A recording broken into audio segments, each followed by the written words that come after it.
नमस्कार मित्रों, आपका स्वागत है आपके अपने YouTube चैनल शेखर एस्ट्रोलॉजी में।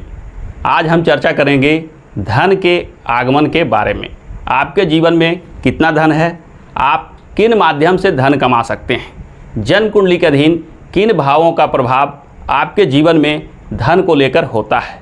एक एक कर आज हम जानेंगे कि धन को लेकर जन्म कुंडली में किन चीज़ों को देखना चाहिए, किन चीज़ों का महत्व है, किस प्रकार के ग्रह स्थिति से आपके जीवन में धन का स्थिति अत्यंत शुभ हो जाता है और कभी कभी धन की कमी भी इंगित करता है। तो आइए शुरू करते हैं।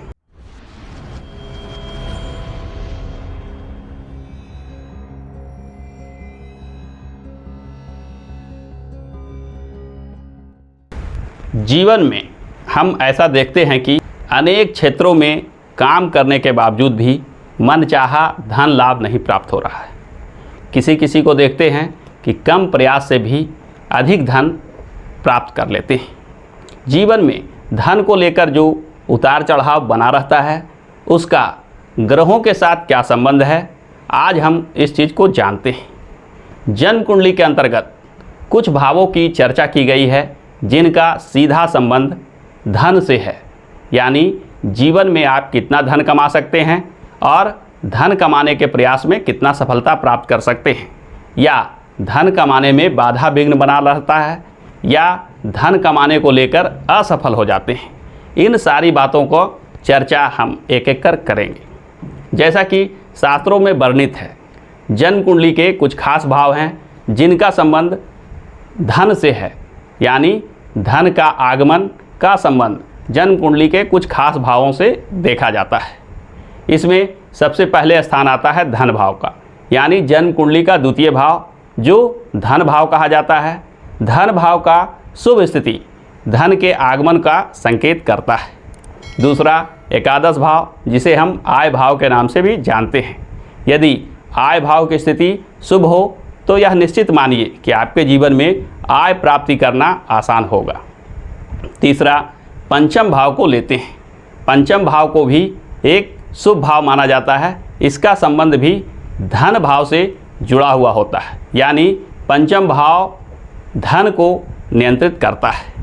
इसके साथ भाग्य को लेकर भाग्य भाव को भी देखना अत्यंत आवश्यक है, यानी जन्म कुंडली का नवम भाव जो भाग्य भाव कहा जाता है, वह यदि शुभ हो तो यह निश्चित जानिए कि जीवन में भाग्य का सहयोग मिलता है और यह भाग्य का सहयोग हर काम में आपको सफलता दिलाता है।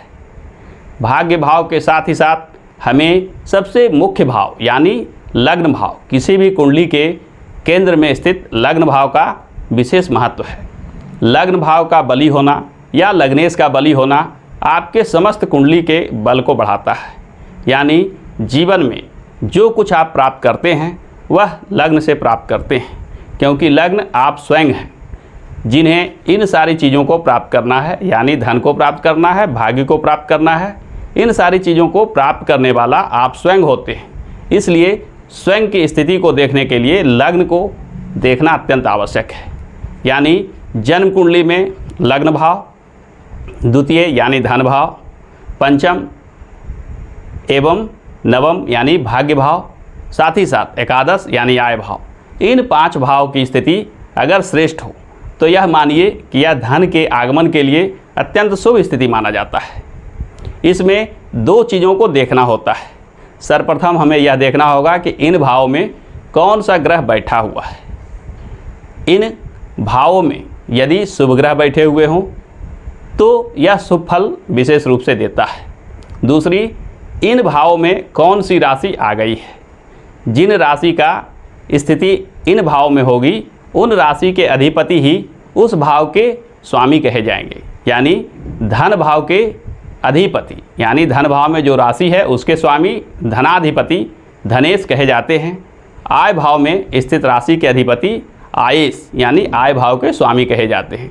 इसी प्रकार भाग्य भाव के राशि के स्वामी भाग्येश, पंचम भाव के राशि के स्वामी पंचमेश एवं लग्न भाव के स्वामी लग्नेश कहे जाते हैं।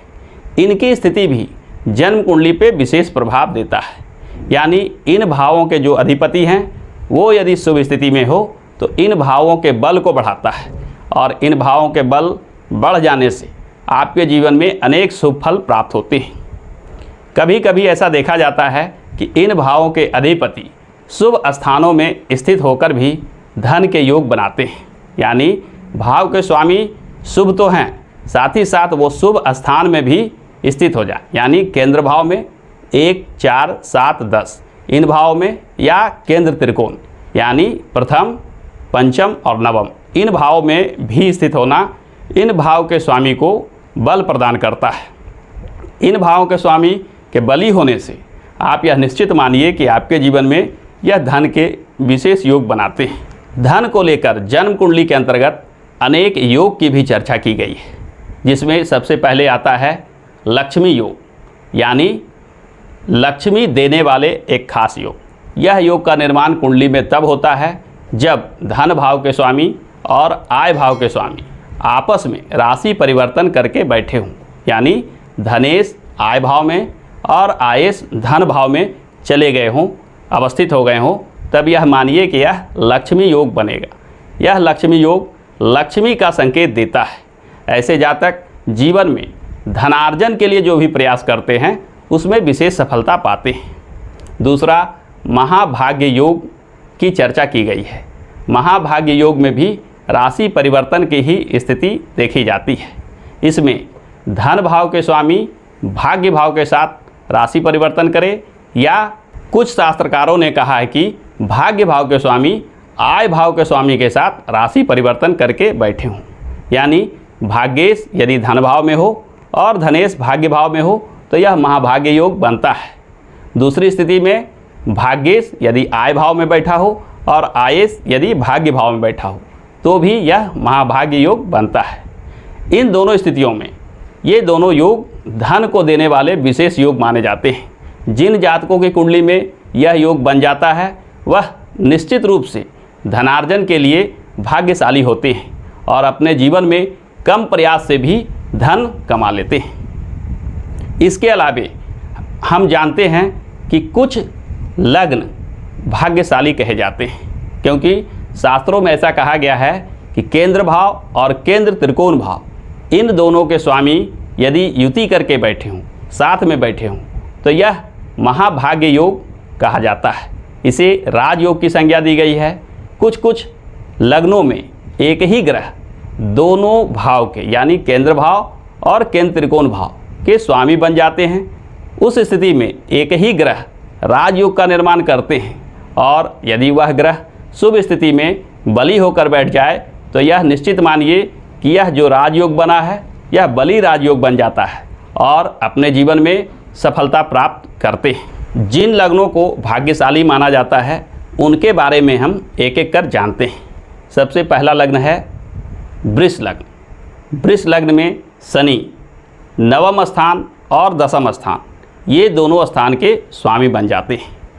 यहाँ नवम केंद्र त्रिकोण भाव और दसम केंद्र भाव कहा जाता है, इसलिए इन दोनों शुभ भाव के अधिपति होकर शनि राजयोगकारी ग्रह बन जाता है। यदि आपके कुंडली में यह स्थिति हो, यानी आप वृष लग्न में जन्म लिए हो और शनि राजयोगकारी ग्रह बन गया हो, तब यदि शनि किसी शुभ स्थान में स्थित हो, मित्र के राशि में हो या बली हो या उच्च राशि में हो, इन स्थिति में यह राजयोग पूर्ण रूप से प्रभावी हो जाता है और जीवन में अनेक सफलता देता है। दूसरा लग्न है कर्क लग्न। कर्क लग्न में मंगल दसम स्थान और पंचम स्थान ये दोनों स्थान के स्वामी होते हैं। इन दोनों स्थानों को एक केंद्र भाव दूसरा केंद्र त्रिकोण भाव माना जाता है। यहाँ केंद्र भाव और केंद्र त्रिकोण भाव दोनों के अधिपति मंगल बन जाते हैं। यह मंगल भी धन को देने वाला भाग्य को देने वाला ग्रह बन जाता है। यहाँ भी जन्म कुंडली में यदि मंगल की स्थिति अत्यंत शुभ हो, उच्च राशि का हो या मित्र राशि का हो या शुभ स्थान में स्थित हो, तो यह निश्चित मानिए कि आपके साथ भाग्य का सहयोग सदा सर्वदा के लिए बना रहेगा। आप जो भी कार्य कीजिएगा उसमें सफलता अवश्य प्राप्त होगी। तीसरी लग्न होती है सिंह लग्न। सिंह लग्न में चतुर्थ भाव और नवम भाव, चतुर्थ भाव केंद्र भाव, नवम भाव केंद्र त्रिकोण भाव, इन दोनों भाव के स्वामी होकर मंगल एक राजयोगकारी ग्रह बन जाता है। यदि यह मंगल शुभ स्थिति में हो, बली हो, तो यह निश्चित मानिए कि आपके जीवन में सफलता उन्नति आसानी से प्राप्त होंगे, क्योंकि यह मंगल राजयोगकारी बनकर शुभ फल देने वाला ग्रह बन जाता है। चौथा लग्न है तुला लग्न। तुला लग्न में शनि चतुर्थ और पंचम भाव का स्वामी होकर सेम स्थिति बनाता है, यानी राजयोग की स्थिति बनाता है। चतुर्थ भाव केंद्र भाव और पंचम भाव केंद्र त्रिकोण भाव कहा जाता है। इन दोनों भाव के स्वामी होकर शनि भी एक राजयोगकारी ग्रह बन जाता है। तुला लग्न के जातकों के लिए शनि अत्यंत शुभ फल देने वाला ग्रह बन जाता है। यदि यह शनि शुभ स्थान पर स्थित हो, उच्च राशि का हो, मित्र राशि का हो या शुभ ग्रहों से दृष्ट हो, तो यह निश्चित मानिए कि यह शनि जो राजयोग बना रहा है आपके जीवन में धन संपत्ति आसानी से देने लगेगा। अगला लग्न है मकर लग्न। मकर लग्न में शुक्र एक राजयोगकारी ग्रह बन जाता है। इस लग्न में शुक्र केंद्र और त्रिकोण भाव के स्वामी होकर एक राजयोग का निर्माण करते हैं। यह शुक्र यदि कुंडली में शुभ स्थान पर स्थित हो, बली होकर स्थित हो, तो यह निश्चित मानिए कि शुक्र आपको विशेष फल देता है।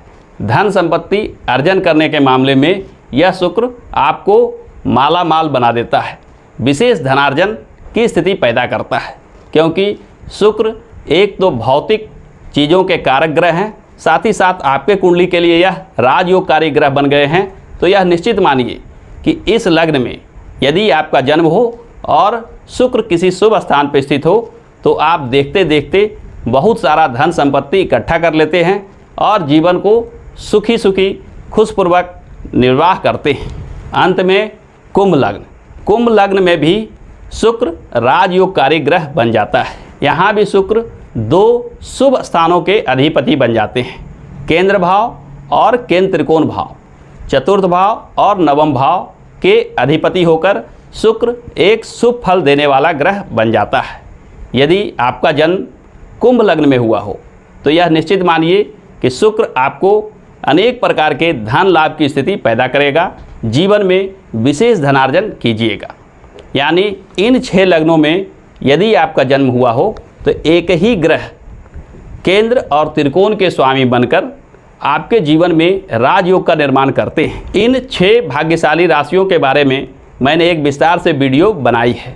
यदि आप चाहते हैं कि इस पर विस्तार से जानकारी प्राप्त करें, तो लिंक मैंने डिस्क्रिप्शन में दे रखा है, वहां जाकर आप इस वीडियो को देखिए।